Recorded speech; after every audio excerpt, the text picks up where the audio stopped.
Chapter 289. What was the meaning behind the fleeting expression worn by Kishir, who had always seemed so calm and composed? The image of his face was somehow indelibly etched in Kana's mind, causing her to quietly withdraw.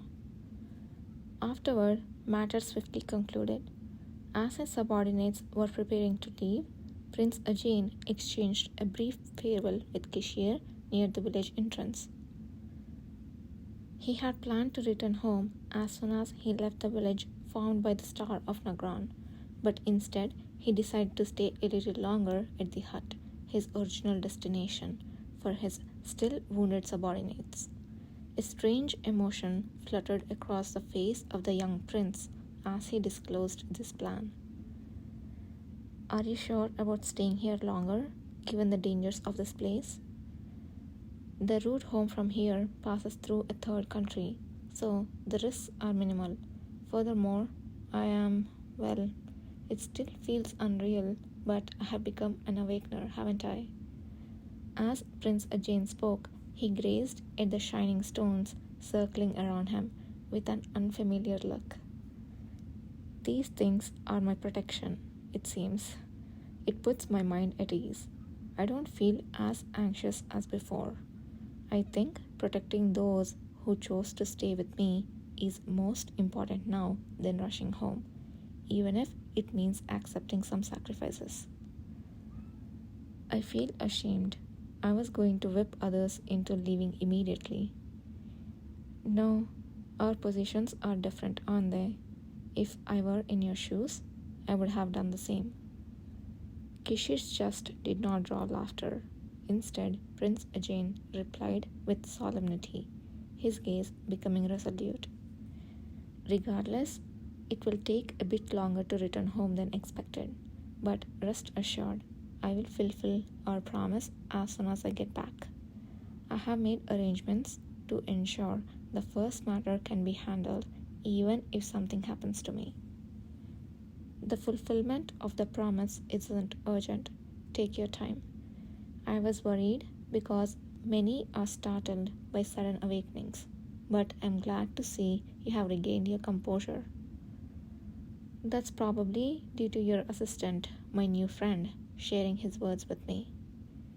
The atmosphere surrounding Kishir subtly shifted at that moment. After a pause, a faint voice emerged from beneath the brim of a concealing cloak. "Is that so? He once asked me if I thought I would be followed by more people once I suddenly acquired a great power and shook off all the trouble around me. It was a shocking question for me. Embarrassingly, I had never doubted that part before." At first, the meaning of that enigmatic phrase eluded him, but in a situation where he had nothing to do other than suppress his presence and move around, he had no choice but to persistently ponder that distressing thought to escape his mental agony. Then Ajin had an epiphany. Had he thought about himself from such diverse angles before? He had pondered countless times about the future of Nolan, the crises that were immediately in front of him, the talents he couldn't obtain, and the powers he wanted but couldn't get. However, he had never purely gazed into his own inner self before. That moment felt as if his eyes were being opened. In retrospect, he might have wanted to tell me that the crucial factor in changing my surroundings was not power, but myself. That was the first thought that came to me when I awakened. It was as if he knew this would happen and told me in advance. His insight is truly astonishing. Kana, who had been listening to their conversation not far away, was deeply startled by those words. She had seen Neither speaking with Prince Ajin on several occasions, but she never imagined they had exchanged such words. Moreover, friends? Honestly, she found it harder to believe that Yidir Ale was a friend of Prince Ajin than that the prince had become friends with a cavalry member. Despite her bewilderment, the conversation between the two continued. Through this imperial visit, I have received immense help from His Majesty, the Emperor of the Or Empire, the Commander, and a new friend. The people of Nalan will never forget this favor. The next time we get in touch, I will repay you with good news, so you do not regret our alliance. Prince Ajane sent his farewells with a gentler expressions than when they first met, and turned around. His subordinates and the attendant Melbourne, who had been waiting in a distance, formally greeted him. They bowed with sincere thanks toward the cavalry members, then turned away. The cavalry members watched their departure with mixed emotions. It was the moment when the first mission that had brought them all the way here was finally accomplished.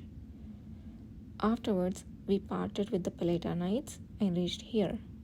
Everyone was in good spirits up until that point. Despite the incessant marching with little rest, not one of them expressed discontent.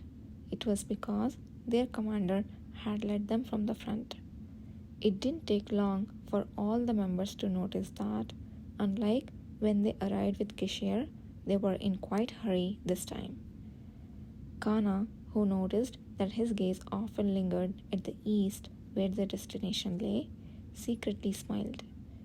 The commander, who never lost his composure and smile, was in a hurry because he was worried about those around him. No doubt about it. When we return, I should ask Yidar if he really became friends with the second prince of Nalan. And I should also tell him about the awakening. That would surprise Yidar, wouldn't it? She realized something was wrong when they were nearing the base where the Western Mage Union stayed. Commander, this is the fifth one, Gakane murmured, glancing around. In front of him lay the corpse of a monster torn apart by a shadow clone. The monster, an unidentified purple creature, was small in size, but its thorny tail was exceptionally long and large. It feels odd to see such weak monsters appearing this frequently. I apologize if I'm over-worrying. No, it's not over-worrying, it's accurate judgment, Kishir responded, looking down at the ground, soaked with black bodily fluid. I had a bad feeling about this. Can everyone pick up the pace a bit? Yes. The cavalry members quickened their tired steps. Just before they entered the base, they encountered mages struggling to handle monsters identical to the ones they had defeated on their way. When the Eldor siblings smashed the monsters with a giant arm they had modified, the mages slumped to the ground with exhausted faces. They had no energy even to utter words of thanks. What's the situation? Have there been abnormal monster appearances again? No, that's not it. Something worse. A calamity-like creature had appeared. Watching the mages with terror in their eyes, as if recalling something, the cavalry members exchanged glances. The icy feeling that rushed down their spines marked the moment Kishir strode forward and entered the depths of the base. My goodness, you have all returned safely. The moment they entered the last remaining building, the blood-stained Lusan rushed out to greet them. However, the other person they had expected to be at his side was nowhere to be seen. Priest Lusan, where is Yudir Ale? Having briefly surveyed the surroundings, Kishir asked in a cold tone. Priest Lusan shook his head regretfully. He went out to handle the monster. The monster? A strange monster we have never seen before has appeared. It's said to grow larger and stronger each time it's attacked. Lusan tried his best to briefly explain everything he had seen and heard so far. Despite stumbling over his words due to his lack of eloquence, Kishir did not rush him and listened patiently until the end.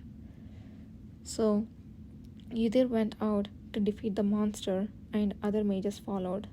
I have been staying here, protecting this place and treating those who have been injured. The anxiety in Luson's trembling eyes deepened the unease the cavalry members were feeling. If only you'd come a little earlier, you could have gone with them. At that moment, Kana felt a shiver down her spine. Looking around, it seemed she was not the only one to feel that way. All her comrades wore shocked expressions as well. At the end of that chilling sensation was their commander.